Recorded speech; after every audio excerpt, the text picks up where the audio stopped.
my life's a shame, nobody knows my name, and now I walk through the fires of hell. I was dealing with the devil, my soul lay on the line, and I made my pact, I can't turn back, cause he marked me with his sign. You just look at the exposure some of the Big Brother contestants have had recently. It's ridiculous. Vote me in, I'll run this country correctly. Yeah, I can see how this country... One of the most... Tax breaks for metal. Yeah, tax breaks for metal. Also, I would make it a law. I would make it a law, pass a law, to say that everybody in the country, every household, has to own one Slayer album, one AC/DC album, and one Motorhead album. Right? If not, they are immediately subjected to jail and torture. Motherfucker! It was my, for want of a better word at the time, just sort of like wilderness years, as it were. It really was, because I'd done my college and I was looking for work, and I'd done my A-level and everything else and finished those off, and I'd just split up with my first long-term relationship, and I was going through all kinds of mind-crippling sort of jobs of just moving boxes about and everything else, and the band was falling apart, and that, you know, I can identify these things now, and it was like a lot of stuff for me to go through. I'd done the video Diary only a year before, and it was like it seemed that there'd been a lot of stuff happening, and suddenly things were just slowing down to a stop, and it was like, I think out of all that came the songs that I wrote for the solo album, which were about my drinking and about being a bad boy. This monster lives! Everything in my video diary was genuine, and some of it hurt, and it hurt for a long time afterwards, showing what was of myself. I had people saying to me, "Look, you sure you're okay?" and this, that and the other. And I wasn't okay. I was 16, 17 growing up, like most adolescents. You're going from the age of 13, you're going up, and life's a mess. I advertised around a bit, being, not knowing anything, being totally naive, but believing in my own self. I advertised in local music shops and this, that and the other, front available for hard rock band. Did Manslaughter's last ever gig? Yeah. This is it, yeah. This is it. This is 94. It was like charity days. And this was for the cancer. Yeah, this is for the Leicester World Family Award 27 Kids Council Award. When we were playing the last gig. That was, honestly, we had about 80 people in here that night. All friends and family. Yeah, all friends and family and bands, support bands. It was a good gig. It was good enough actually at night.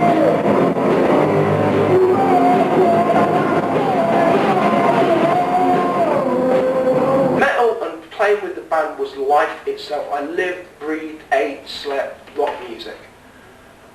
I was totally hardcore then as a teenage metal fan. I believed in every power chord, every solo. For the first time together at last! In 12 years!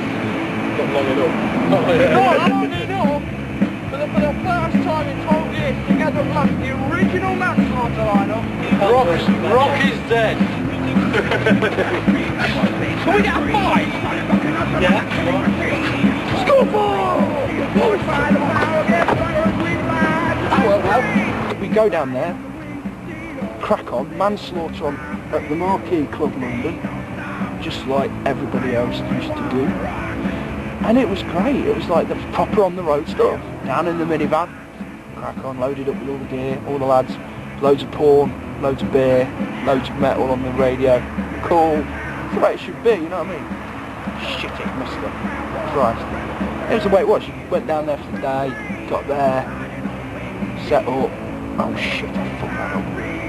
Like I said, 92 was like, we got demos, we'd done the demos, and then, like you say, we played everywhere. I got my job, then we got the Marquee gig, then we go to 93, which was ultimately the year that saw the demise of the band. And you just give it your all, and you sometimes get sick of listening to it on its own.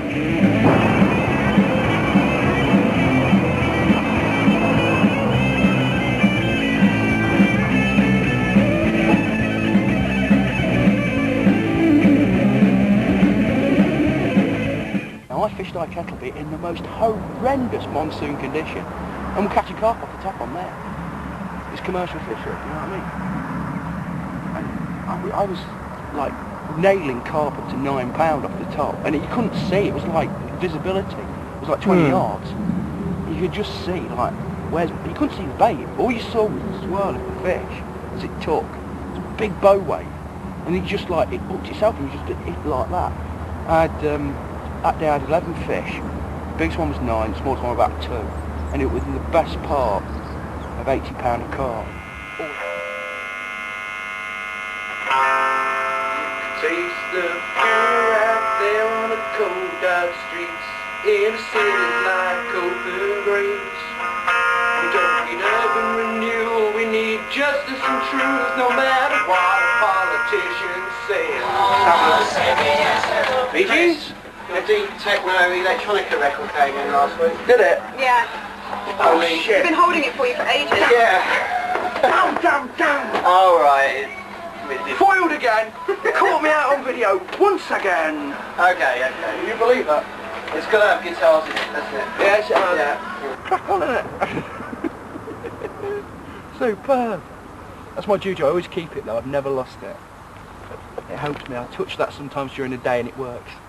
Like you said about us fishermen are superstitious. That's my superstition.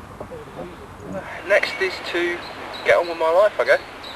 It's you know, we've come to a quite appropriate place for this. I don't know if it's appropriate or not really, but to be honest, this for me in a lot of ways is year zero, because you remember my original video diary if you watched it. One of the points I was always asked about afterwards was my nan. And she was the one who went to the window when I went up there and said, what about that bloody fish, and blah blah blah, and everything else. So everybody always remembers it. A family got it on video down in Somerset. And what is hurting a lot at the moment is my nan died at Christmas, and I spent basically 16 years of my life looking after her, to the age of 13. And she was always there, and everything else. And it's like there's a sudden hole in my life. All the years I cared for her, looked after her, she was diabetic and everything else, have gone. And how I mean year zero is like, there's this enormous hole in my life now. This is not some kind of like buddy-buddy, heart-to-heart thing or something, I'm just speaking in general now. And I've realised that part of me has got to move on now. Like, you've got references from the past, you see, out through everything, everybody's got to have things. Still same old metal dude.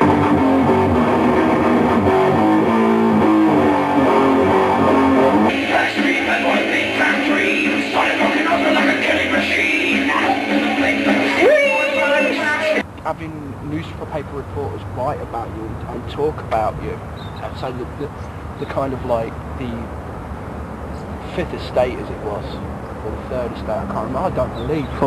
Fourth estate. I'm trying to cut the fourth estate, that's the one. I'll get there in the end. The fourth estate as it is, right? Start again. Edit and go.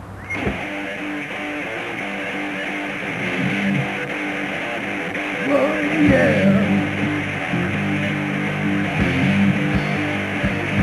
Come on.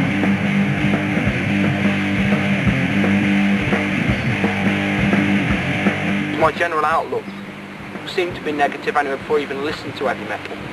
I seem to have a kind of, when I was growing up, I was bullied. They don't want to see what happened with the video diary thing again. There's always a part of me, and it's like that kind of rock and roll sort of like juvenilia sort of thing, you know, rock and roll juvenile. It's that bit that's like, that's my, on stage I feel like a preserved moose sort of routine. It's that kind of, rock and roll was meant to keep you young, and that's the good thing about it, but it also acts as a retardant. Come on, this is green.